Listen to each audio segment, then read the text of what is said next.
이스라엘 백성에게 너희들의 헌물을 가지고 와라. 이제 내가 가르쳐 주는 대로 성막을 짓고 그 기구들을 모양에 따라 지어라 라는 명령을 했습니다.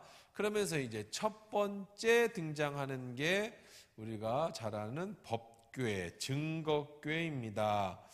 법궤, 증거궤. 왜 이게 제일 먼저 등장할까요? 중요하니까. 그러니까 성막은 결국은 뭘 만들려고 하는 거냐면 이 증거궤, 이 법궤를 두기 위해서 만든 것이에요. 그럼 왜 법궤가 중요하냐? 법궤 위에서 하나님이 계신다라고 상상을 하라고요. 하나님이 안 계신다면 안 보인단 말이에요, 사람 눈에. 그런데 하나님이 사람을 만나려면 커피숍에 가서 앉아서 만나든지 차 아메리카노 하나 시켜놓고 만나든지 뭐 만나야 될 거 아니에요, 누군가를. 그렇죠? 근데 하나님을 만나려는데 눈에 안 보이는 하나님을 어디서 만나냐? 그래서 약속 장소를 만든 거예요. 거기가 어디냐면 바로 지성소 안에 있는 법궤예요. 거기서 만난다. 왜? 마치 무슨 개념이냐면 하나님이 거기 계시면 찾아오는 거예요. 목양실에 제가 있으면 똑똑똑 누구세요? 목사님, 네, 들어오세요. 이런 것처럼 하나님이 법궤 안에 계신다. 이거예요. 그 증거궤 안에 그쪽에 거기를 의자를 탁 두시고 앉아 계신단 말이에요. 그래서 들어와라. 그래서 대속죄일에도 들어오고 또 뭐 특별한 일이 있으면 들어가고. 그래서 그 목양실에 하나님이 계시는 그 방을 위해서 성막을 만드는 거예요. 그러니까 제일 중요한 거는 하나님 만나는 그곳, 지성소. 자, 그 안에 있는 법궤. 그래서 거기가 제일 중요하니까 제일 먼저 법궤를 만들으라고 했어요. 그럼 법궤가 뭐냐? 어떻게 생겼느냐? 이렇게 올려줘 보세요. 키면 돼? 네. 뭐 이렇게 생겼어요. 뭐 법궤라는 게 뭐 엄청 이렇게 크진 않아요. 이렇게 큰 건 아닌데 어떻게 생겼는가만 이렇게 보시라고요. 어떻게 생겼는가 자세하게 한번 읽어봅시다. 그들은 조각으로 궤를 짜되 길이는 2규빗 반, 너규빗은 1규빗 반, 높이는 1규빗 반이 되게 하고 그랬어요. 너비 증그 1규빗 반, 2규빗 반, 그 크기가 어느 정도냐면은요. 이제 여기서 보면은 뭐 규빗이라고 얘기를 하면 이제 여기서부터 여기까지가 규빗이에요. 규빗, 1규빗, 2규빗, 규빗. 이것을 규빗이라고 얘기합니다. 그러니까 이제 이 2규빗 반하게 만들어라. 뭐 이제 자세하게 조금 있다가 우리가 이제 그 한번 살펴보도록 그렇게 하고요. 우리 지금으로 보면 가로가 112.5cm, 세로가 67.5cm, 높이가 67.5cm. 뭐 이렇게 뭐 이제 그렇게 생겼습니다. 그러니까 12m, 1.2m. 그러니까 뭐 이 정도, 이 정도, 이거보다 좀 작은 정도. 보기에는 뭐 어마어마하게 빌딩같이 생겼는데 그게 아니고 뭐 이렇게 생겼습니다. 자, 그런데 좀 이따 자세하게 보도록 하고, 자, 그걸 뭘로 만들었냐면 11절에 보니까 순금으로 싸되 암박스로 싸고, 여기 이제 중요한 거 몇 개만 이렇게 찍고 오늘 다 못하지만 여러분들이 이제 머릿속에 두시고 이게 쭉 나갈 거예요. 우선은 참 이거를 어떻게 설명을 해야 될지가 굉장히 저도 고민을 많이 하고 나왔어요. 무슨 얘기냐면 이 법궤가 제일 중요하잖아요. 그러면 법궤가 법궤가 왜 중요한지를 설명을 해야 되는지, 법궤 모양을 설명을 해야 되는지, 자세한 법궤의 내용을 설명해야 되는지, 이 순서가 뭘 먼저 설명을 해야 될지 복잡하단 말이에요. 제가 볼 때 법궤만 한 2주 정도, 이번 주, 다음 주 뭐 길게는 3주 정도까지도 법궤를 가지고 이야기를 해야 될 텐데.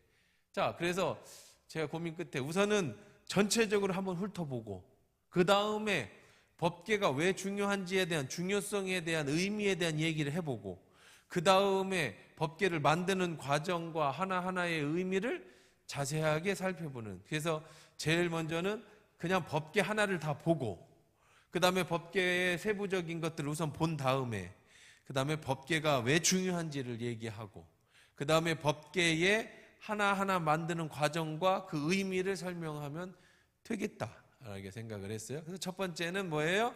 법궤가 어떻게 생겼는지부터, 전체적으로 뭔 재료로 어떻게 만드는지부터, 큰 틀부터, 내용은 이제 처음부터 보도록 하고. 자, 법궤는 우리 성경을 먼저 다 보고 여기서 중요한 단어들을 얘기해 놓을 테니까 요게 이제 중요하게 나중에 얘기하게 될 내용들이에요. 그럼 여러분들이 성경책을 막 쓰시는 분들은 동그라미 좀 쳐놓으시고 나중에 그걸 자세하게 얘기해 줄 테니까. 왜냐하면 하나하나 그 자세하게 가다 보면 여러분이 이 큰 그림을 그릴 수가 없어요. 그래서 우선 큰 그림을 먼저 그려보자고. 자, 우선 동그라미를 한번 쳐볼 게 뭐냐면 뭘로 만들어라? 조각목으로 만들어라. 그래서 조각목으로. 하나님이 나무를 정확하게 지정해 줬어요. 무슨 나무? 조각목이 뭐냐면 아카시아 나무예요. 아카시 나무. 그렇죠? 그러니까 우리 흔한 아카시 나무. 근데 우리나라의 아카시 나무하고는 좀 달라요. 무슨 아카시아 과, 목, 뭐 이런 거 있잖아요. 뭘 생각하시면 되냐면 사막에 자라는 나무라고 생각하시면 돼. 그러니까 뭐 삐뚤삐뚤하고 뭐 이렇게 가시가 있고 그러겠죠? 사막에 물 없이도 자랄 수 있는 나무니까 어떤 나무인지 아시겠죠? 그걸로, 그리고 그 나무는 어떻겠어요? 흔하겠죠? 아주 좋은 백향목이 아니고 그냥 거긴 사막에서 살고 있으니까 애들이 그러니까 쉽게 구할 수 있는 나무예요. 쉽게.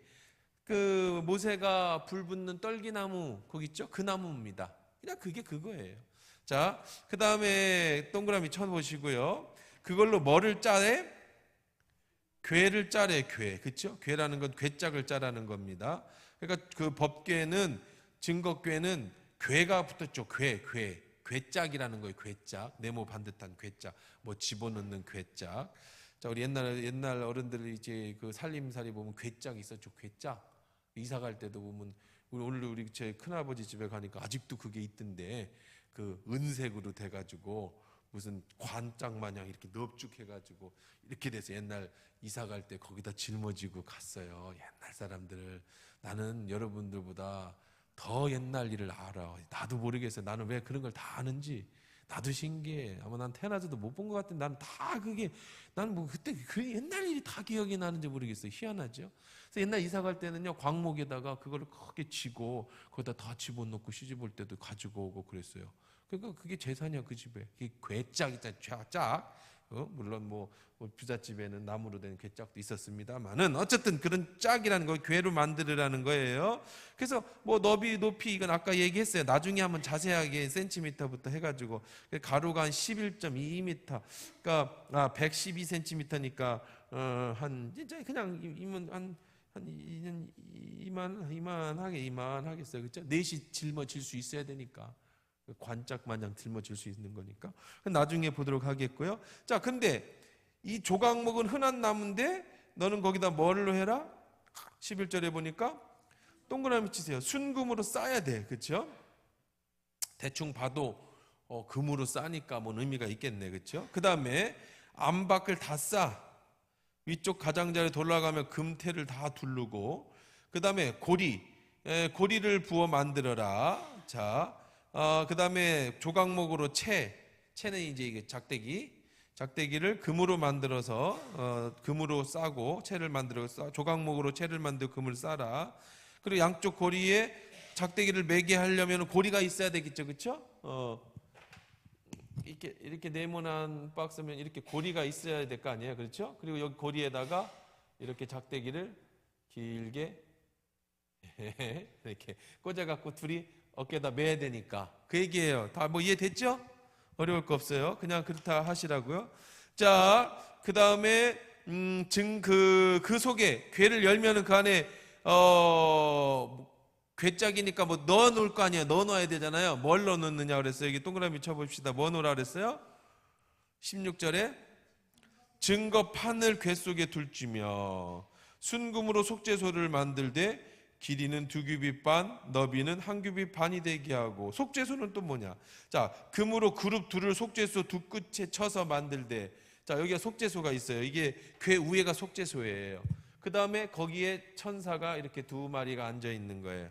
자, 이제 그림 보여, 저기 보이잖아요. 저기에 이제 자세하게 보면 저렇게 4개로 해가지고 작대기 꽂고 이렇게 해서 위에 속죄소, 속죄하는 장소라는 뜻이에요. 넓은 판, 그 위에 괴자 위에 그리고 그 위에 저게 뭐 무슨 요거 있죠. 요거 있죠. 요게 뭐 같아? 천사 같아? 안 같아? 남은 천사예요. 어쨌든 여러분이 안 같아도 상관없어. 저건 천사예요. 자, 요 위에다 뭘 만들어라? 두 끝을 금으로. 자, 금으로 그룹들을 속죄소 끝에 쳐서만. 금을 어떻게 만들으래? 쳐서 두드려 갖고 녹여 갖고 만드는 거 아니에요? 큰 금을 하나를 다 녹여 엄청나게 크게. 그래가지고 그거를 어떻게 그 다음부터 망치로 두드려서 붓는 거 아니에요? 쳐서 만들어야 돼. 다 의미가 있다고요. 그 다음에 한 덩어리로 연결해. 속죄소와 속죄소를 한 덩어리로 연결을 하고 그 다음에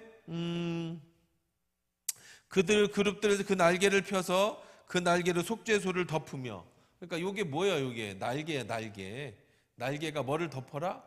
요 속죄소를 이렇게 덮어라. 이렇게 덮어라.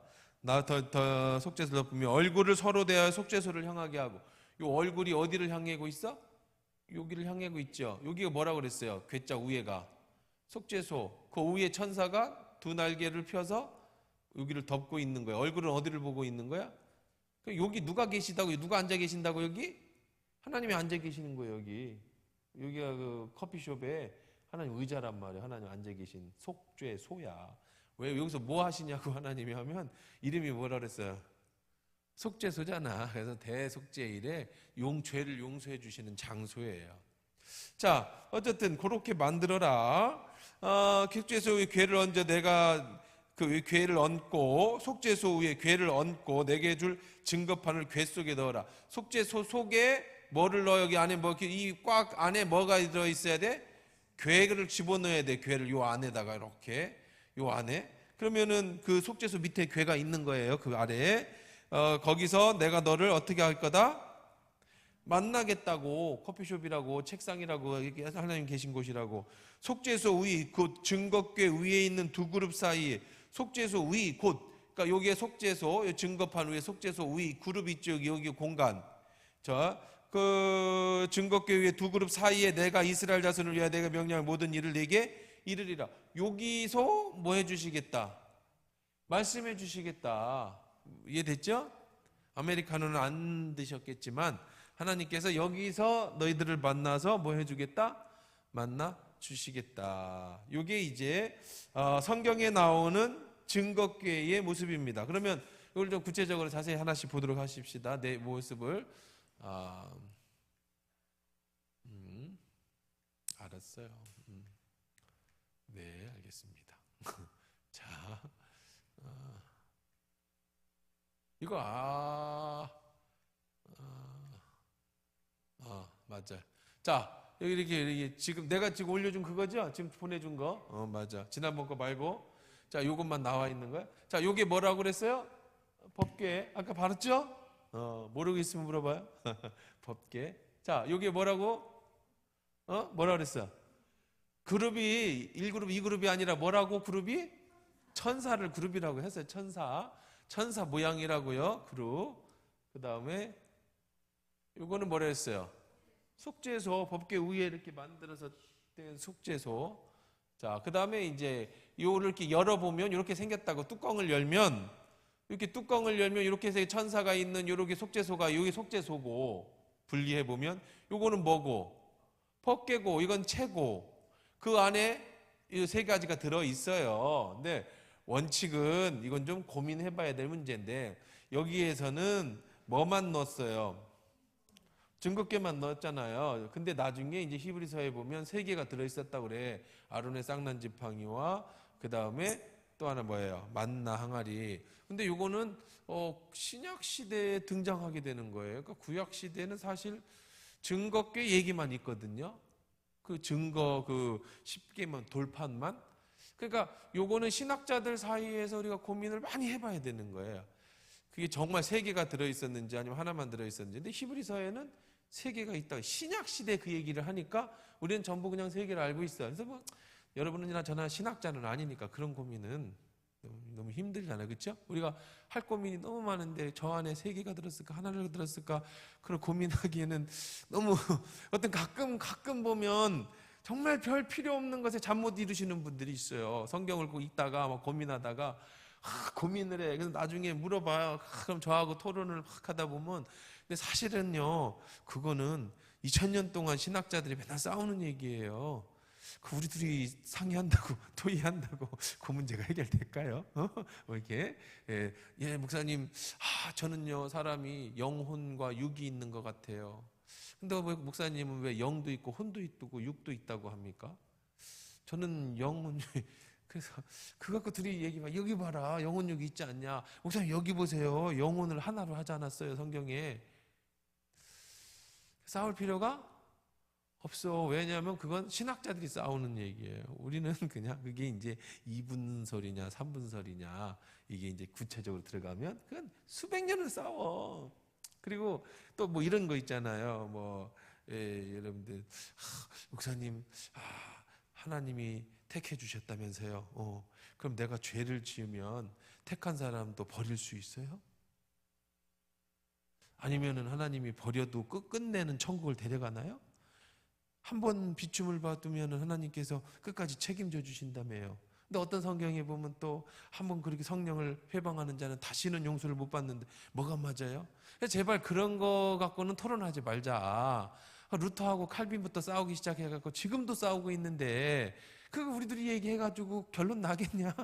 그럼 우리들이 합쳐서 결론 낸다고 신학자들이 인정해주고 그 결론이 나겠어요? 그러니까 살다가 보면 고민하지 말아야 될 게 있어요. 그건 누구한테 맡기고 신학 그걸로 밥 먹고 사는 사람들한테 맡기고 저 안에 세 개 들었냐 하나 들었냐 해갖고 도저히 난 잠이 안 온다. 그럼 하나님의 부르심이 있는 거예요.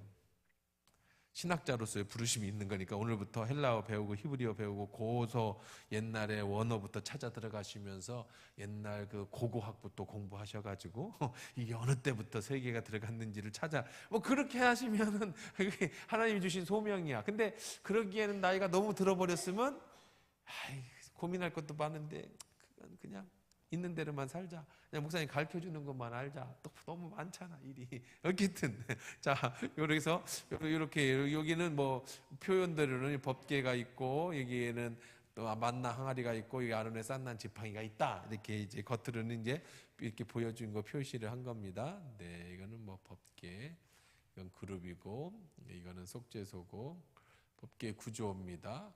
예, 75cm 한 규빗 한 규빗 반 이게 이제 한 50몇 cm 정도 되는 거죠. 여기서부터 여기까지가 성인 사람마다 다 다른데 옛날 자가 없잖아요. 자가 지금처럼 30cm 자 있으면 정확하게 75cm를 만들어라 라고 얘기하겠지만 그 시절에 자가 어디 있어. 그러니까 이 사람들이 대충 질 때 어떻게 한 거예요? 이거를 잰 거예요. 사람은 다 손이 있으니까 팔부터 여기까지를 한 규빗이라고 그랬어요. 한 규빗 반 하면 75cm 정도 그 정도가. 그리고 이제 옆으로가 이제 이 길이가 1m 25cm 정도 2규빗 반 이렇게 옆으로. 그다음에 높이가 한 규빗 반 75cm. 네. 그다음에 이거를 금으로 다 둘르라고 그랬죠. 그다음에 조각목으로 궤를 만들고 그다음에 정금으로 안팎을 둘러싸라고 그랬죠. 정금의 속죄소를 만들으라고 그랬어요. 속죄소는 올려놓는 판이라고 했습니다. 금으로 그룹들의 속죄소 양끝을 만들고 그 날개로 속죄소를 덮게 했습니다. 법궤의 명칭. 자, 이제 여기서부터 이제 우리가 조금 더 우리가 이제 알아가도록 하겠습니다. 이제 법궤. 그러니까 이거를 갖다가 그림 지웁시다. 보기에도 좀 너무 좀 그러네. 자, 어쨌든 저 법궤 일반적으로 알고 있기는 우리가 이것을 갖다가 뭐라고 불렀어요? 이거를 법궤라고 알고 있어요. 그렇죠? 법궤. 자, 저 법궤 그냥 여담으로 저 법궤 어디 있어요? 없어졌어. 다윗이 막 메고 다니고 했었는데 없어졌어. 그래서 이제 이거 갖고 영화도 많이 나왔어요. 그 인디아나 존스 잃어버린 법궤를 찾아서 막 그래서 인디아나 존스가 나중에 찾잖아. 그것도 영광이 팍 나와. 한 30년 전 영화인데. 어쨌든 자, 그러면 이 법궤는 여러 가지 있습니다. 일반적으로는 저거를 우리는 뭐라고 불렀느냐면 그냥 일반적으로 법궤라고 만나면 법궤. 근데 이제 정확한 명칭으로는 25장 16절 뭐라고 읽었어요? 정확하게 25장 출애굽기 25장 16절 한번 읽어볼까요? 시작. 네, 그래서 이걸 갖다가 다르게 뭐라고 불렀느냐면 증거판이 있다고 그래서 증거궤라고도 불렀습니다. 33절부터 한번 보세요.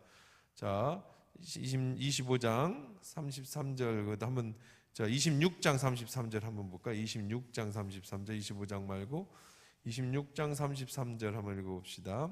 자, 시작. 그 휘장을 갈고리 아래 들였던 후에 증거궤를 그 휘장 안에 들여놓으라. 그 휘장이 너희 위하여 성소와 지성소를 자, 성소와 지성소를 나누는 휘장 안에 뭐를 집어넣으라고 그랬어요? 여기다가 그러니까 이름이 법궤 또는 증거궤. 또 여러분 한번 퀴즈 내볼까? 또 다른 이름 무슨 이름 아는 거 없어요? 법궤, 증거궤 나왔어요. 언약궤. 그렇죠? 언약. 왜 언약궤? 여기 있네 저기. 자, 언약궤. 네, 언약궤. 여기 적혀 있는 거 볼까? 언약궤, 증거궤. 여기 있는 대로 봅시다. 법 없는 것만 한번 찾아보고. 그래서 주로 뭐라고 불렀느냐면 법궤. 자, 성수의 장안의 법궤 위에 속죄소 앞에 무시로 들어오지 마라. 사방을 면하리라. 그래서 법궤. 지금 여기는 출애굽기 25장에서는 법궤를 증거궤를 간단하게 모양만 얘기했지만 엄청 많이 나오겠죠. 성경에 제일 많이 등장하는 거예요. 제일 중요하니까. 그 다음에 언약궤 그랬어요. 이 율법책을 가져다가 너희 하나님 여호와의 언약궤 곁에 둬라. 증거궤 거기서 내가 너와 만나고 속죄소에 곧 증거궤 위에 둘 그룹 사이에서 자 이렇게 이야기했습니다. 그 다음에 다른 것들 여러분이 있으면 출애굽기 25장 우리 아까 본 것처럼 11절 한번 읽어봅시다. 자, 11절 그래 시작. 너는 순금으로 그것을 싸되 그 안팎을 싸고 위쪽 가장자리에 돌아가며 금태를 두르고. 그래서 이거를 뭐라고 불렀을까요? 이거를 금궤라고도 불렀어요. 금궤. 왜냐하면 금으로 전체를 쌓아줘서. 그 다음에 시편 132편 8절 여기는 뭐라고 했는지 한번 봅시다. 시편 132편 8절 이제 상식적으로 이 법궤를 뭐라고 불렀는지 우리 얘기해 보는 거예요. 크게 중요한 건 아니지만 그래도 우리가 좀 배우고 있으니까 서론적으로 한번 생각해 봅시다. 132편 8절 자 900페이지입니다. 다윗은 뭐라고 불렀는가? 시작.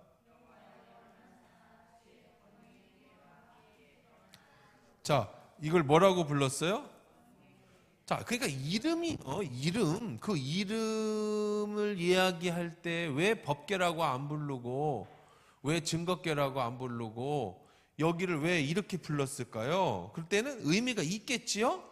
그러니까 권능의 궤라고 부른 이유는 뭐예요? 하나님의 권능을 상징하는 거니까 법궤가. 그렇죠? 그래서 그렇게 부른 거예요. 별명으로. 이 법궤는 뭘 상징한다는 걸 알 수 있다고요? 권능, 하나님의 권능을 상징하는 거예요. 역대하 35장 3절에 보면 레위 사람에게 이르되 거룩한 궤를 이스라엘 왕 다윗의 아들 솔로몬의 건축한 전 가운데 두고. 그래서 이 궤를 또 뭐라고 불렀겠어요? 거룩한 궤. 그 다음에 이제 흔히 불렀던 게 사무엘상 3장 3절에 보면 사무엘은 하나님의 궤에 있는 여호와의 전에 누웠더니. 그래서 이거를 뭐라고 불렀다고? 또 하나님의 궤라고도 불렀어요.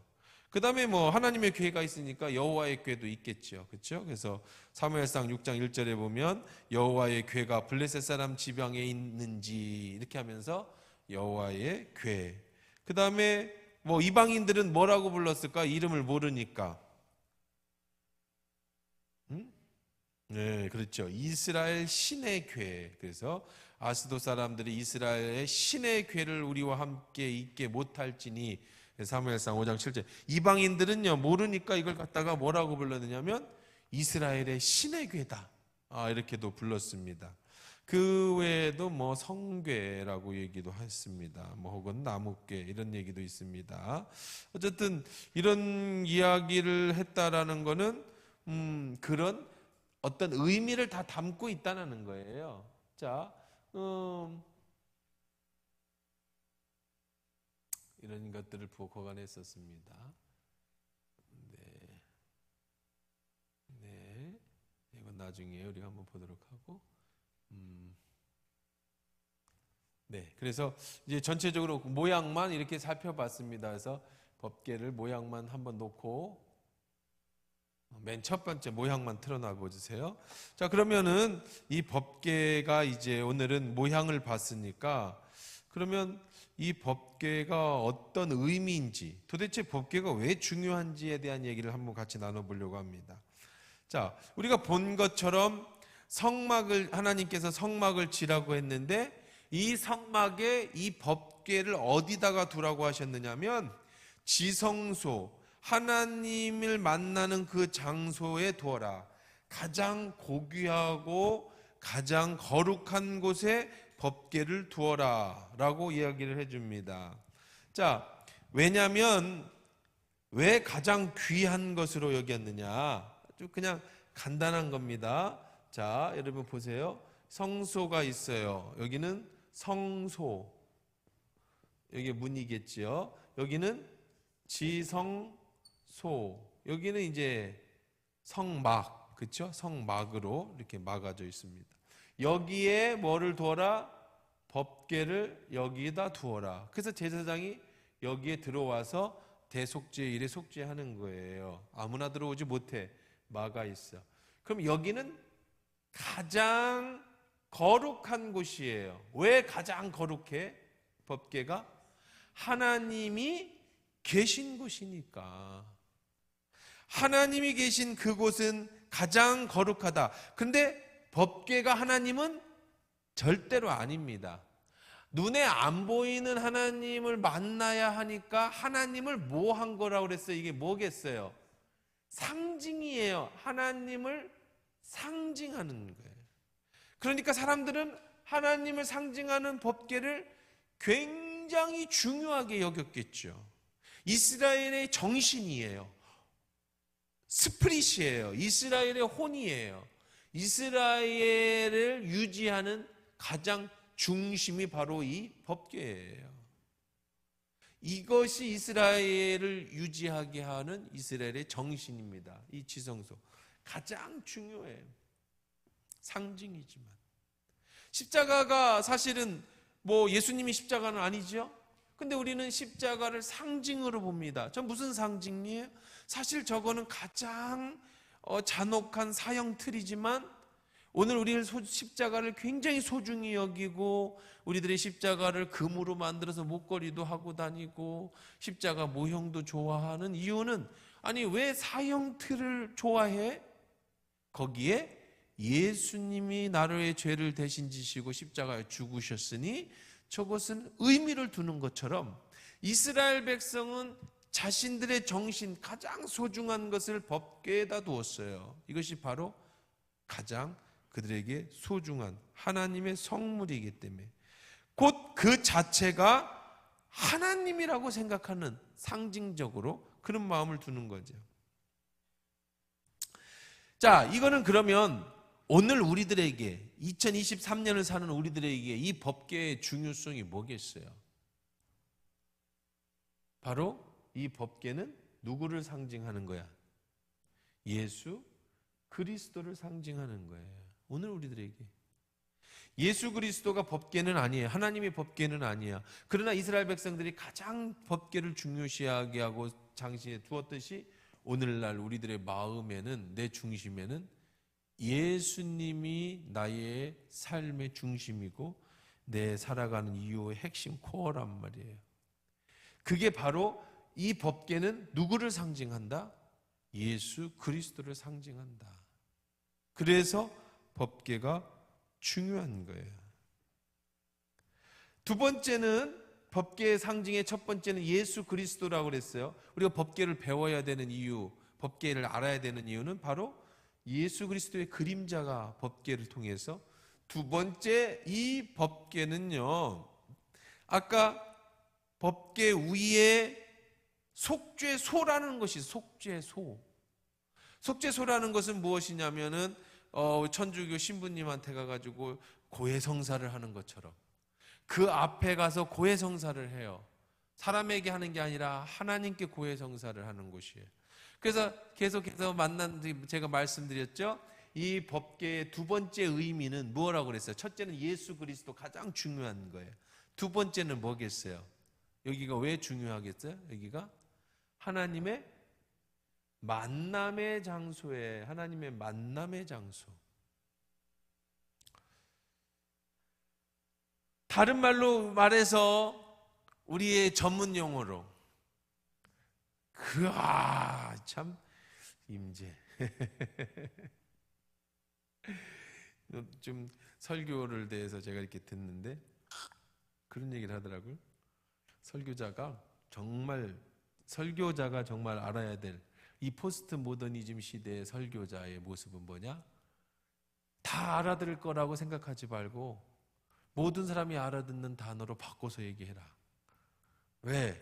임재. 나는 다 알아들 거라고 생각하고 임재 설교를 하면 여러분과 같이 수요 예배 나오고 잘 들으시는 분은 은혜가 되지만 전혀 임재가 뭔지 모르시는 분들에게는 뭔 소리인지 못 알아듣잖아요. 그래서 좋은 설교가는 쉬운 알아듣는 용어를 사용해야 된다. 우리끼리만 하면 안 된다. 이런 얘기를 하더라고요. 포스트 모더니즘 시대의 설교 방식이래. 좀 저도 동의합니다. 근데 우리는 알아들으니까. 내가 얘기한 게 아니야. 여러분이 얘기한 거니까. 그 정도로 여러분은 신학적으로나 성경적으로 뛰어나. 어느 정도 이제 전문 용어들을 다 알고 있단 말이에요. 우리들끼리 쓰는 전문 용어로. 자, 하나님의 만남. 하나님을 만나는 것. 전문 용어로, 신학 용어로 뭐라고요? 임재. 하나님이 임재하는 곳이 바로 지성소 법궤였기 때문에 그렇다는 거예요. 하나님을 만나려면 유일하게 이 법궤가 있는 지성소에 들어가야만 하나님이 만나 주시는 거예요. 그럼 이 지성소 만나기 전에는 어디서 만나줬어요? 하나님이 없을 때는 시내 산에 불렀잖아. 와라 이리. 물론 뭐 급하면 하나님이 찾아가 사람의 모습을 입고 오시기도 했어요. 아브라함에게는 사람의 모습을 입고 찾아가시잖아요. 그렇죠? 그렇지만 하나님이 그전에는 사람을 만날 때, 누구를 만날 때 사람의 몸을 입고 성육신을 해서 찾아가기도 해요. 그 후로도 찾아오기도 하지만, 그런데 이제 일반적으로 너희들을 만나서 죄를 용서해 주고 가야 될 길을 가르쳐 주려면 어디로 가야 된다? 이 지성소가에 있는 법궤 앞으로 가야 된다. 그럼 이 법궤에서 하나님이 어떻게 하셨느냐면요, 지난주에 제가 말씀드렸습니다만 이 법궤 위에서 하나님이 계신 곳에서 여기는 누구만 볼 수 있어요? 여기는 들어갈 수 있어요? 대제사장만 들어갈 수 있으면 나머지는 지금 하나님이 여기 계신지 안 계신지 궁금할 거 아니에요. 정말 눈에 안 보이는 하나님을 믿는다는 건 정말 어려운 거예요. 차라리 어떤 부처 상이라도 하나 갖다 놓고 송아지라도 한 마리 갖다 놓고 여러분 비는 건 어렵지 않아요. 그래도 지금 우리보다는. 그렇죠? 한번 생각을 해봐요. 여러분이 교회에 와서 여기에 이게 하나님이야.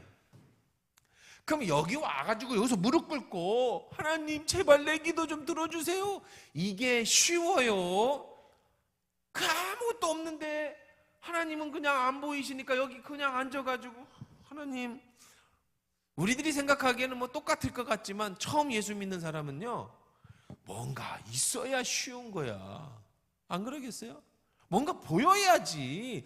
부처님 모습이라도 있어야 거기서 절이라도 하고 빌기도 하고 얼굴이라도 쳐다보고 위로라도 받고 그 인자한 미소 속에서 그래 세상 뭐가 있냐 다 해탈하자 뭐 이렇게라도 하고 절에서 내려가야 왔다 간 기분이라도 드는데, 교회 왔다 오면 우리 교회 십자가라도 있지, 십자가도 없는 교회들도 있어요. 합동 측은 십자가를 안 걸기도 하거든요. 그럼 건물이야 그냥. 그럼 사실 여기 하나님이 계신지 안 계신지 예수 처음 믿는 사람이나 믿음이 별로 없는 분들은 그냥 그래. 그래서 천주교는 막 의리의리하게 해놓은 거야. 성당은 그냥 문 열고 들어가기만 해도. 혹시 가봤어요 성당? 그럼 성당 들어가 봤어요? 그럼 성당들 한번 들어가 봐. 우리 숙제, 수요 예배 숙제 가서 성당 좀 한번 가서 봐봐. 성당은요 문 열고 들어가기만 해도 예수님이 거기 계셔. 사방에 예수님이 계셔. 마리아도 예수님 안고 계시고, 막 그 수천만 원짜리 그 샹드릴레부터 유리창에는 그 빛이 착 들어오면, 거기 가면 그냥 앉아만 있어도 마음이 차분해지는 것 같아. 예수님이 착 잘 왔다 안아주시는 것 같아. 왜 그러냐면 천주교는 역사적으로 계속해서 설교보다는 묵미나 시켰거든요. 뭐 이렇게 설교, 말씀 그런 거보다는 그냥 그런 걸로 컨셉으로 지금까지 왔어. 그러니까 거기 가면 말씀 안 들어도 그냥 설교 몰라도 성경 몰라도 거기 앉아 있으면 될 것 같아. 근데 개신교는 안 그렇잖아요. 그러니까 이스라엘 백성도 마찬가지예요. 하나님이 왜 이런 걸 하셨느냐면 눈에 안 보이면 불안하잖아. 모세가 이거 얘기하러 40일 가서 안 왔어요. 40일 동안. 그러니까 나중에 뭐 만들어요? 밑에서 송아지 만들죠. 걔들이요 바알을 만든 게 아니에요. 사람들이 오해를 하는데 바알을 만든 게 아니에요. 누굴 만든 거냐면 하나님을 만든 거예요. 왜? 눈에 안 보이니까 불안하잖아. 엄마가 눈에 보여야 애도 편하지. 하나님 눈에 안 보이니까 불안하잖아.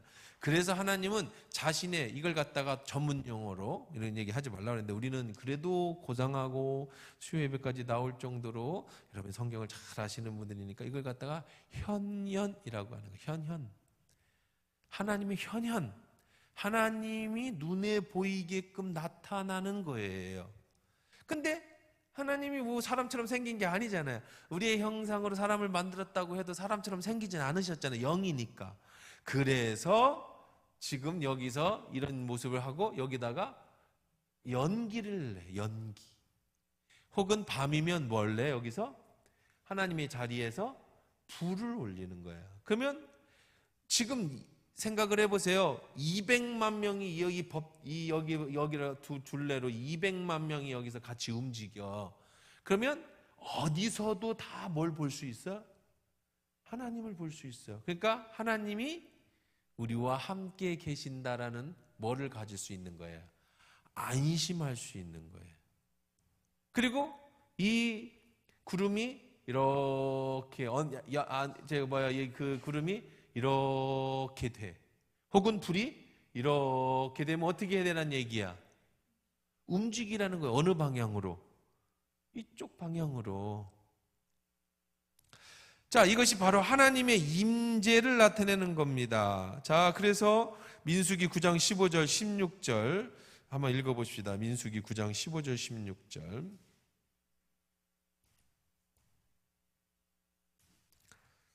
민수기 9장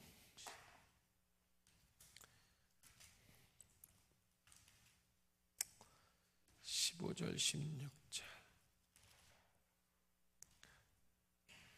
같이 크게 여기까지만 하도록 합시다. 시간이 또 벌써 이렇게 금방 갔네. 그래요. 어쨌든 뭐 한 3주 걸리, 2주든 3주 걸리든 3주 걸리겠는데 법계만. 어쨌든 뭐 얼마나 좋은, 이게 굉장히 제일 중요하니까 그래요. 자, 같이 한번 읽어봅시다. 민수기 9장 15절 16절 시작. 성막을 세운 날에 구름이 성막 곧 증거의 성막을 덮었고 저녁이 되면 성막 위에 불 모양 같은 것이 나타나서 아침까지 이뤘으되 항상 그러하여 낮에는 구름이 그것을 덮었고 밤이면 불 모양이 있었는데 구름이 성막에서 떠오른 때는 이스라엘 자손이 곧 행진하였고 구름이 머무는 곳에 이스라엘 자손이 진을 쳤으니 이스라엘 자손이 여호와의 명령을 따라 행진하였고 여호와의 명령을 따라 진을 쳤으며 구름이 성막 위에 머무는 동안에 그들은 진영에 머물렀고 구름이 성막 위에 머무는 날을 오랠 때에는 이스라엘 자손도 여호와의 명령을 지켜 행진하지 아니하였으며 혹시 구름이 성막 위에 머무는 날이 적을 때에도 그들이 다만 여호와의 명령을 따라 진영에 머물고 여호와의 명령을 따라 행진하였으며 혹시 구름이 저녁부터 아침까지 있다가 아침에 구름이 떠오를 때에 그들이 행진하였고 구름이 밤낮 있다가 떠오르면 곧 행진하였으며 이틀이든지 한 달이든지 1년이든지 구름이 성막 위에 머물러 있는 동안에는 이스라엘 자손이 진영 위에 머물렀고 행진하지 아니하다가 떠오르면 행진하였으니 그들이 여호와의 명령을 따라 진을 치며 여호와의 명령을 따라 행진하고 또 모세를 통하여 이르신 여호와의 명령을 따라 여호와의 직임을 지켰다. 자, 그러니까 요거는 이제 이렇게 그려야겠네, 그렇죠? 이렇게까지 올라오면 안 되고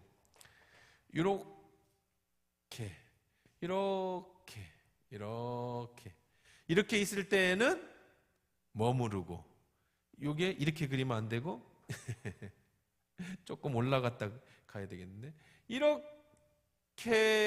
가면 뭐 하는 거예요? 행진하는 거예요. 이렇게 있으면 머물고 올라가서 방향을 가르치면 그 방향으로 어떻게 하는 거야? 행진하는 거다. 자, 이게 여기 성경에 뭐라고 얘기하느냐면 이틀이든지 한 달이든지 1년이든지 구름이 성막 위에 머물러 있는 동안에는 이스라엘 자손의 진영이 머물고 행진하지 아니하였다. 떠오르면 행진하였으니 곧 그들이 여호와의 뭐를 따라서? 명령을 따라서. 하나님이 여기 계시는 거예요. 여기 하나님 계시진 않아요. 하나님이 무슨 사람입니까? 여기 앉아서 식사하고 계시게. 그런데 사람들의 마음에 평안을 주시기 위해서 상징적으로 이곳에 계신 것처럼 이곳에서 구름이 이렇게 있으면 여기에 수십 미터, 수백 미터 혹은 1km까지도 떨어져 있는 사람도 저 성막 위에 구름이 머물러 있는 걸 보고 뭐를 찾았어요? 마음에 평안을 찾았어요. 거기에 누가 계신다? 하나님이 계신다. 또 이게 올라가고 구름이 쭉 올라가면 이제 뭐 할 준비를 해야 돼? 행진. 그래서 구름이 움직이면 따라서 가야 돼. 모세가 명령을 해서 나팔을 불든지 아니면 구름이 올라가든지 하면 40년 동안 이스라엘 백성이 광야를 뱅글뱅글 도는데 그럴 때 그렇게 했다는 거예요. 자, 오늘은 이제 두 가지 얘기했습니다. 자, 그러면 이것까지만 합시다. 시간이 없어도. 이 의미가 뭐냐? 오늘 우리들의 의미를 또 찾아봐야 되지 않겠습니까? 이 구름기둥, 불기둥이 뭐예요? 오늘날은 뭡니까? 말씀, 또 기도.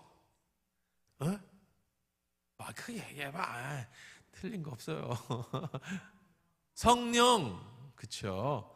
말씀도 받고 기도도 받지만 오늘 우리에게 나의 갈 길을 예비해 주시고 머무르라고 하시고 임재가 계신 곳이 어디예요? 내 안에 계신 성령이잖아요. 그러니까 법궤는, 이 지성소의 법궤는 뭘 또 상징하는 거예요? 세 번째는 하나님의 임재, 오늘날의 성령을 상징하는 거예요. 예수 그리스도를 상징하고 또 성령을 상징하는 거예요. 구름기름이 올라가면 가고, 가라 하시면 가고, 서라 하시면 서고, 멈추라 하시면 멈추고. 눈에 안 보이는 하나님이신데 내 안에 지성소에, 그래서 우리의 마음을 뭐라고 하는 거예요? 성전이라고 하는 거예요. 내 마음에 뭐라고? 성전. 그런 얘기 들어봤잖아요, 그렇죠? 그러니까 지금은 성전이 이거는 성전이 아니에요. 이건 뭐라고 그래? 자꾸 얘기하잖아요, 제가. 이건 뭐예요? 성전이에요, 이게? 예배당. 굳이 구분하자면. 그것도 너무 그냥 뭐 그렇게 아이 우리 목사님이 그 성전 아니라는데도 성전이 싸우지 말고 그냥 사람들 다 성전이라면 성전이라고 하는데 굳이 구분하자면 이건 뭐라고 부르다? 예배하는 장소, 예배당이라고 불러. 여기서 레크레이션도 할 수 있고, 여기서 뭐 게임도 할 수 있고, 여기서 뭐 독서 모임도 할 수 있고, 여기서 새마을 금고 회의도 해요. 그러면 성전에서 회의하면 안 되잖아. 여기는 예배당. 성전은 어디야? 내 마음의 성전이야. 그리고 성전인 여러분들이 함께 이 안에서 예배할 때 여기가 바로 뭐가 되는 거예요? 현재 여기가 성전이 되는 거예요. 이 건물이 성전이 아니라 우리들이 모여 있는 이 모임, 이 안에서 지금 하나님 말씀이 선포되어지고 이 안에서 하나님을 찬양하고 여러분이 앉아서 이 말씀을 듣는 여기가 뭐가 되는 거예요? 성전이 돼, 지성소가 되는 거야. 왜? 여기 누가 계시니까? 성령님이 계시니까. 지성소에 법궤가 있듯이 내 마음에 예수 그리스도가 계시고 내 마음에 성령이 계시니까 내 마음이 바로 뭐가 되는 거예요? 성막이 되는 거예요. 근데 이 성막은 나중에 성전으로 바뀌죠. 다윗이 성막을 그러니까 나는 이렇게 그래서 하나님이 그래 원래 내가 우주라도 내가 들어갈 수 있겠냐? 그러나 네 마음이 이쁘다. 그래 져라. 그래서 솔로몬이 성막을 뭘로 줬어요? 성전으로 줬어요. 그래서 뭘로 바뀌었죠? 성전이 됐어요. 그 성전이 나중에 어떻게 됩니까? 예수님이 화가 났잖아요. 너희들이 부셔버려! 내가 사흘 만에 다시 짓겠다! 그랬어요. 그래서 정말로 예수님이 그 사흘이라는 게 그 성전이 뭐라는 걸 얘기해서 자신이 육신이 사흘 만에 예수 그리스도가 성전이라고 그랬잖아요. 그래서 예수 그리스도 사흘 만에 부활할 것을 예수님이 말씀하신 것이 헤롯이 40년 지은 성전을 무너뜨려라. 내가 사흘 만에 다시 짓겠다. 그러니까 성막, 성전, 예수 그리스도, 성령. 그러니까 오늘 이 성소와 지성소의 이 법궤는 예수를 상징하고 또 하나님의 만남과 임재 그리고 그분이 가르쳐주는 성령을 상징하네. 그러니까 지금 시대에는 성막 시대도 아니고 성전 시대도 아니고 예수님의 시대도 아니고 무슨 시대다? 성령의 시대다. 예수님은 이제 부활하셨으니까 굳이 또 예수님 성령 그렇게 따지지 말고 그냥 우리가 배운 사람답게 조금 구별하면 삼위일체를 좀 구별해서 하면 그러니 우리 안에 성령이 지금 성막을 배우는 이유 구약에 지금 십계명을 배우고 율법을 배우는 이유는 뭘 배우라고 그랬어요? 정신을 배우라고 그랬죠. 우리가 율법을 지킬 필요 없어요. 우리가 성막에 갈 필요도 없어요. 성막 휘장도 다 찢어졌어요. 근데 왜 배워요? 성막, 성전, 예수 그리스도, 성령 이건 지금 뭘 상징하는 거다?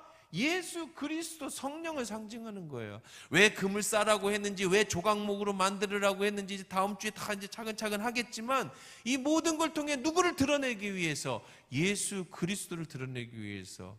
그래서 내 마음의 가장 중심에 맨 중심에 지성소를 두어라. 내 인생의 가장 마음의 중심에 누구를 두어라? 예수 그리스도를 두어라. 성령을 두어라.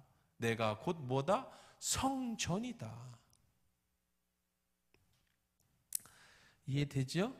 네. 자, 그래서 다음에 이제 그런 얘기를 조금 더 다음 주에 우리 하도록 하고 참 이제 그 다음에 이제 자세하게 이 법궤가 참 더 놀라운 일들이 많아요. 이제 법궤가 가면 여리고성이 무너지고 법궤가 이제 또 이런 얘기하면 또 시간이 많이 가니까 어쨌든 다 얘기하고 그 다음에 법궤 하나하나 만드는 과정 이런 얘기를 하도록 그렇게 하겠습니다.